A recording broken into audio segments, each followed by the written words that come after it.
Hello दोस्तों, नमस्कार। स्वागत है आप सभी का एग्जाम लवर्स पर। मैं हूं राजन महाजन और लेखपाल भर्ती 2022 के इस टारगेट सीरीज में आप सभी का बहुत बहुत स्वागत है। टॉप 1000 एमसीक्यूज की इस श्रृंखला में आप आज डिस्कस करेंगे हमारे साथ संविधान के बहुत महत्वपूर्ण प्रश्नों के बारे में। तो चलिए हम लोग देर ना करते हुए सेशन को स्टार्ट करते हैं और एक एक शानदार प्रश्न को समझेंगे। सबसे पहला प्रश्न है आज का, संविधान सभा की प्रथम बैठक first meeting of constituent assembly कब हुई थी? संविधान सभा की बात करें तो कैबिनेट मिशन 1946 में आपका आता है और 1946 में कैबिनेट मिशन के बाद 6 दिसंबर को पहली बार संविधान सभा की स्थापना होती है और 6 दिसंबर की स्थापना के बाद फिर आपकी मीटिंग की शुरुआत होती है। तो पहली मीटिंग आपकी 9 दिसंबर 1946 को हुई थी, जिसमें आपके डॉक्टर सच्चिदानंद सिन्हा को अस्थायी अध्यक्ष बनाया गया था और साथ ही साथ फ्रेंच पद्धति के माध्यम से, ताकि जो एजेड हैं, बुजुर्ग हैं, वयोवृद्ध हैं, उनको संविधान सभा में पहले सिटिंग प्रेसिडेंट यानी अध्यक्ष बनाया जाए। उसके बाद फिर आगे आपका 11 दिसंबर की जो बात है उसमें आपका प्रथम बैठक के बाद दूसरी स्थायी बैठक होती है और इसमें डॉक्टर राजेंद्र प्रसाद को स्थायी अध्यक्ष बनाया जाता है। 13 दिसंबर 1946 की बात करें तो उद्देश्य प्रस्ताव को डॉक्टर जवाहरलाल नेहरू द्वारा लाया गया था। तो ये आपके 3 प्रश्न एक ऑप्शन से बन जाएंगे, बहुत बढ़िया से आप समझ लीजिए।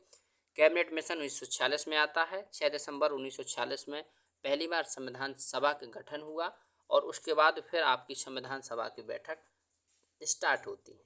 चलिए नेक्स्ट प्रश्न में देखेंगे। ऑप्शन आपका ये था, सही था इसका। क्वेश्चन 2, संविधान सभा के अस्थायी अध्यक्ष कौन है? तो मैंने आपको डिस्कस कर दिया।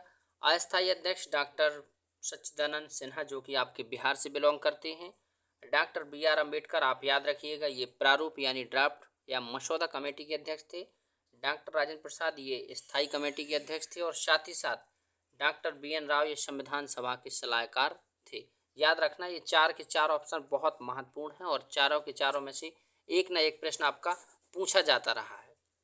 नेक्स्ट देखेंगे, प्रारूप समिति के अध्यक्ष कौन थे? तो प्रारूप समिति, ड्राफ्टिंग कमेटी या मसौदा, मैंने आपको डिस्कस कर दिया। आपका BR Ambedkar, doctor BR Ambedkar जो भारत के प्रथम विधि मंत्री थे और साथ ही साथ ड्राफ्टिंग कमेटी के चेयरमैन थे। ए ऑप्शन डी आंसर इसका होगा। सरदार वल्लभ भाई पटेल, आप जानते हैं, ये भारत के पहले उप प्रधानमंत्री और गृह मंत्री थे। JB कृपलानी ये बहुत सारी समितियों के अध्यक्ष थे। BN राव को मैंने आपको बता दिया, संविधान सभा के सलाहकार थे। तो ऑप्शन डी इसका क्या होगा? राइट आंसर होगा। नेक्स्ट क्वेश्चन 4 की ओर बढ़ेंगे। संविधान सभा के स्थायी अध्यक्ष की बात की जाए तो आपके कौन होंगे? डॉक्टर राजेंद्र प्रसाद। ये मैंने आपको बता दिया है, ऑप्शन सी इसका क्या होगा? राइट आंसर होगा। नेक्स्ट देखेंगे क्वेश्चन 5, संविधान सभा के अंतिम रूप से संविधान को कब पारित कर दिया था? तो याद रखिएगा 26 नवंबर 1949 को संविधान सभा द्वारा। यहाँ पर ऑप्शन डी ए पिटक हो गया है, ऑप्शन डी इसका क्या होगा? राइट आंसर होगा। याद रखिएगा 26 नवंबर 1949 को हमारा संविधान पूर्ण रूप से बनकर के लागू होता है, पूर्ण रूप से बनकर के तैयार होता है। फिर इसके बाद एडॉप्ट करने का मतलब यहाँ पर देख रहे हैं, इसमें शब्द लिखा है कॉन्स्टिट्यूट एडॉप्टेड, यानी इसको स्वीकार किया गया। लागू करने का काम 26 जनवरी 1950 को होता है। ये अपना नेक्स्ट पॉइंट होगा, इसको भी हम लोग डिस्कस करेंगे। भारतीय संविधान किस दौर से पूर्ण रूप से लागू हुई? तो 26 जनवरी 1950 को भारत का संपूर्ण संविधान लागू हुआ और इसी दिन भारत को एक गणतंत्रात्मक राज्य के रूप में स्थापित किया गया। ऑप्शन डी इसका क्या होगा? Right answer. क्वेश्चन 7, भारत कब गणतंत्र बना? तो याद रखिएगा, भारत गणतंत्र कब बना?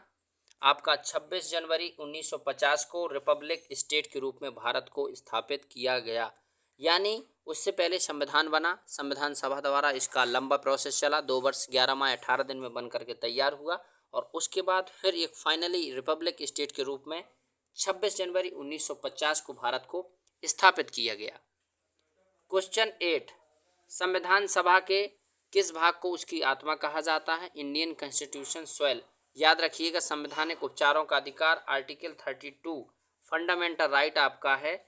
32 आपका फंडामेंटल राइट है और फंडामेंटल राइट की बात करें तो आर्टिकल 12 से 35 तक इसका वर्णन है, इसको हम लोग समझेंगे। मूल अधिकार फंडामेंटल राइट, प्रस्तावना यानी प्रियम्बल, शोध प्रक्रिया यानी आर्टिकल 368। ऑप्शन बी इसका राइट आंसर होगा। नेक्स्ट देखेंगे संविधान सभा ने राष्ट्रगान को कब स्वीकार किया, तो याद रखिएगा संविधान सभा द्वारा राष्ट्रगान को आपको कब स्वीकार किया गया, 24 जनवरी 1950 को। 24 जनवरी 1950 को ही फाइनली संविधान सभा की बैठक हुई थी, उसके बाद कोई बैठक नहीं हुई और उसी बैठक के दिन राष्ट्रगान यानी नेशनल एंथम को एक्सेप्ट किया गया था। क्वेश्चन आपका 10, भारतीय नागरिकों को प्राप्त मूल अधिकारों की संख्या कितनी है। ये प्रश्न मैं आपको बहुत बताता हूँ, कारण ये प्रश्न पूछा जाता है। मूल अधिकार आपके वर्तमान में 6 हैं और पहले आपके 7 थे। आर्टिकल 3(1) को हटा दिया गया, इसलिए इनकी संख्या कितनी बची, अब सिर्फ और सिर्फ 6। 12 से 35 में 14 से 18 आपका राइट टू इक्वलिटी, 19 से 22 आपका फ्रीडम, 22, 23 और 24 आपका शोषण के विरुद्ध, 25 से 28 धार्मिक, 29 और 30 आपका अल्पसंख्यक वाला, 31 को हटा दिया गया, 32 संवैधानिक उपचारों का अधिकार। भारतीय संविधान सभा की संघीय शक्ति समिति के अध्यक्ष कौन थे, तो याद रखिएगा संघीय शक्ति समिति के अध्यक्ष आपके कौन थे,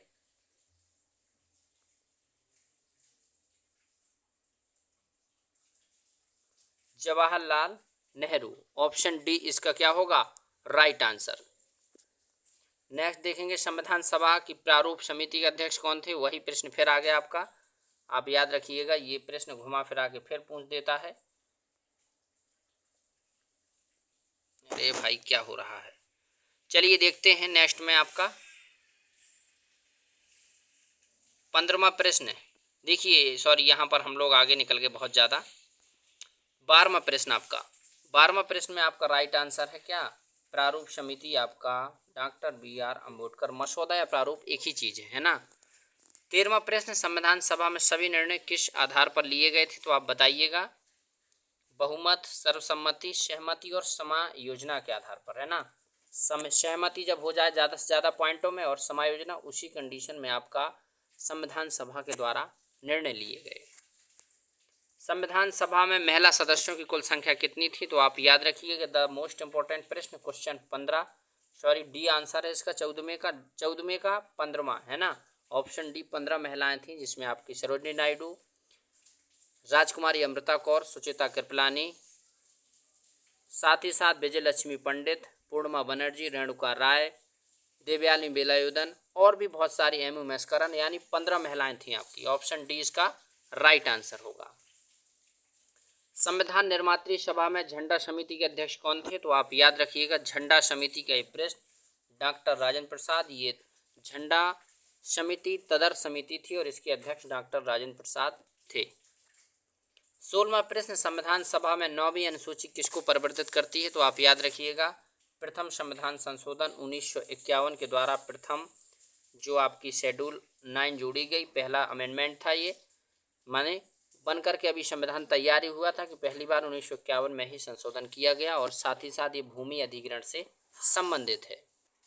नेक्स्ट देखेंगे क्वेश्चन 17वां, उच्चतम न्यायालय ने संविधान के मूल ढांचे का सिद्धांत किस बात में प्रतिपादित किया था, तो मूल ढांचे का जो सिद्धांत है केशवानंद भारती बनाम केरल राज्य, ये बहुत प्रचलित प्रश्न है। केशवानंद भारती वाला प्रश्न 1973 में आता है, गोलकनाथ बनाम राज्य 1967 में, केशवानंद बनाम केरल राज्य 1973 में आता है और जल्द में 1 साल पहले केशवानंद भारती जिनके द्वारा एक केस लाया गया था वो एक्सपायर भी हो गए। इसका प्रश्न आपका कभी एग्जाम में पूछा जा सकता है। ऑप्शन सी इसका राइट आंसर होगा। संविधान के किस भाग में संशोधन प्रक्रिया का उल्लेख है, तो आप याद रखिएगा संविधान के भाग 20 में आर्टिकल 368 और भाग 20 में संविधान संशोधन की प्रक्रिया का उल्लेख है। संविधान सभा में उद्देश्य प्रस्ताव किसने प्रस्तुत किया था, मैंने आपको बता दिया पंडित जवाहरलाल नेहरू द्वारा 13 दिसंबर 1946 को इसको प्रस्तुत किया गया था। याद रखिएगा 13 दिसंबर 1946। ऑप्शन बी इसका राइट आंसर होगा।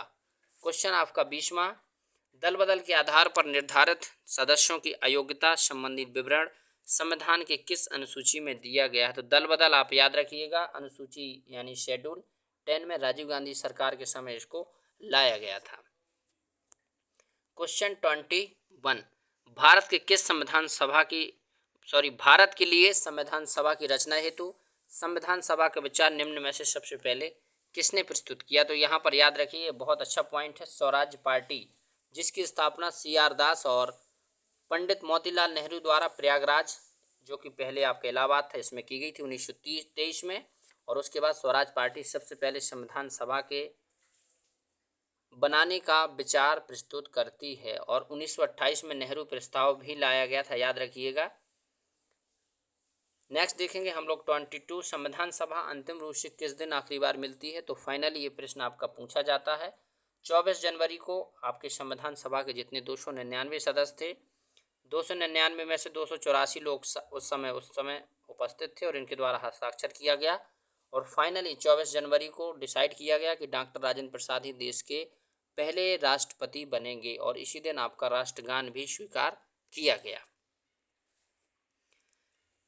निम्नलिखित में से कौन प्रारूप समिति का सदस्य नहीं था? देखिए, ये सदस्य था की बात थी और इसमें नहीं था, यानी जवाहरलाल नेहरू, मोहम्मद सादुल्ला, के मुंशी, गोपाल स्वामी अयंगर। तो जवाहरलाल नेहरू प्रारूप समिति के सदस्य नहीं थे। प्रारूप समिति 7 सदस्य थी, जिसमें BR अम्बेडकर और साथ ही साथ अदर 6 लोग मिलकर के इस समिति को स्थापित किए और इसके द्वारा संविधान का पूरा प्रारूप तैयार किया गया था। नेक्स्ट देखेंगे 24 क्वेश्चन, संविधान का अनुच्छेद 123 किससे संबंधित है? तो आपका संविधान का जो अनुच्छेद 123 है, ये राष्ट्रपति के अध्यादेश से संबंधित है। यदि बात की जाए राज्यपाल की, तो राज्यपाल का 213 है, यानी राज्य में राज्यपाल 213 और केंद्र में राष्ट्रपति अनुच्छेद 123, जिसके माध्यम से अध्यादेश लाते हैं। और अध्यादेश का मतलब जिस स्थिति में आपकी संसद ना चल रही हो और उसके बीच कुछ ऐसे महत्वपूर्ण मुद्दे आ जाए जिनके ऊपर कानून बनाना बहुत जरूरी है, तो उस स्थिति में सरकार द्वारा अध्यादेश लाया जाता है। नेक्स्ट देखेंगे 25 प्रश्न, निम्नलिखित में से कौन सा संविधान का भाग संशोधित नहीं किया जा सकता है? तो ऐसा कौन सा संविधान का भाग है? न्यायिक समीक्षा, जुडिशियल रिव्यू, आपका इसमें संशोधन नहीं किया जा सकता। यदि इसी में संशोधन किया जाएगा तो फिर न्यायिक समीक्षा नहीं हो पाएगी। आपके प्रस्तावना में संशोधन हो चुका है। नीति निर्देशक सिद्धांत या तत्व का है, DPSP में संशोधन हो चुका है। फंडामेंटल राइट में संशोधन हो चुका है, लेकिन आपकी न्यायिक समीक्षा यानी जुडिशियल रिव्यू में संशोधन नहीं हो सकता है। Option D is the right answer. Next देखेंगे 26, भारतीय संविधान की छठी अनुसूची किन राज्यों में अनुसूचित क्षेत्रों और अनुसूचित जनजातियों के प्रशासन और नियंत्रण से संबंधित है? तो देखिए, यहाँ पर एक पॉइंट आपको याद रखना है, क्या नागालैंड आपका आ गया यहाँ पर, याद रखिए नागालैंड। तो इसमें आपकी जो तीन जगह पर आपका नागालैंड आया है, तो आप नागालैंड इस छठी अनुसूची में शामिल नहीं है, इसलिए ऑप्शन बी आपका ऑटोमेटिकली राइट हो जाएगा। अब अनुसूचियाँ कितनी हैं वर्तमान में? 12। 1 मिनट आप लोग रुकेंगे, देखेंगे थोड़ा सा। अनुसूचियाँ 12 हैं, पहले आपकी 8 थी, फिर जुड़ते जुड़ते 4 और बढ़ गई, तो वर्तमान में कितनी है? 12। अब 12 में से आपकी संविधान जब बन चुका उस समय सिर्फ 8 थी, फिर पहला संविधान संशोधन हुआ, 9वीं अनुसूची आई, फिर आपका राजीव गांधी सरकार में आपकी दल बदल कानून 10वीं अनुसूची, 73 में 74 में संविधान संशोधन के माध्यम से 11वीं और 12वीं अनुसूची चुनी। ओवरऑल 12 अनुसूचियाँ हैं। पहली अनुसूची संघ और राज्य क्षेत्र की बात करती है, दूसरी वेतन और भत्ते, तीसरी शपथ के बारे में, चौथी राज्यसभा के सदस्य, 5वें जनजातीय क्षेत्रों के प्रशासन, 6 में एक महत्वपूर्ण जनजातीय प्रशासन क्षेत्रों के बारे में, 7 में केंद्र राज्य संबंध, 8 में आपका क्या है? भाषाएं, जो 22 भाषाएं वर्तमान में हैं, 9 में आपका भूमि अधिग्रहण और साथ ही साथ फिर आपका 10वां दल बदल हो गया, 11वां आपका ग्राम पंचायत संबंधी व्यवस्था और 12वां नगर व्यवस्था है, यानी ओवरऑल आपकी 12 अनुसूचियाँ हैं। तो चलिए आगे देखते हैं नेक्स्ट और लास्ट प्रश्न आज का, राज्यों के राज्यपाल की केंद्र द्वारा नियुक्ति का प्रावधान किस देश के संविधान से लिया गया है? आप आंसर करेंगे सब लोग। 27वें प्रश्न का आंसर सभी लोगों के लिए है, इसका आंसर आप लोग कमेंट करके बताएंगे। राइट आंसर हम लोग नेक्स्ट क्लास में इसके ऊपर डिस्कस करेंगे। तो चलिए कल मिलते हैं फिर से नेक्स्ट वीडियो के साथ, तब तक आप लोग जुड़े रहिए एग्जाम लवर्स के साथ। और लेखपाल जो टारगेट बैच है, ये लेखपाल भर के लिए नहीं है, GS का कोई भी एग्जाम होगा आपका, उसमें आपके जो करंट अफेयर्स के साथ साथ और भी करंट जो चीज़ें हैं, स्टैटिक GK हैं, वो डिस्कस होगी। तो ज़रूर इस 1000 MCQ सीरीज से प्रश्न आपके आएंगे, सभी एग्जामों के लिए यूजफुल है, आप लोग देख सकते हैं। कल फिर मिलूंगा ऐसे ही महत्वपूर्ण प्रश्नों के सेशन के साथ, तब तक जुड़े रहे एग्जाम लवर के साथ। जब तक चैनल पे आप नए हैं तो चैनल को सब्सक्राइब कीजिए, और चैनल पे आपको वीडियो अच्छा लगता है तो कमेंट करके ज़रूर बताइए। फिर मिलते हैं, तब तक के लिए धन्यवाद।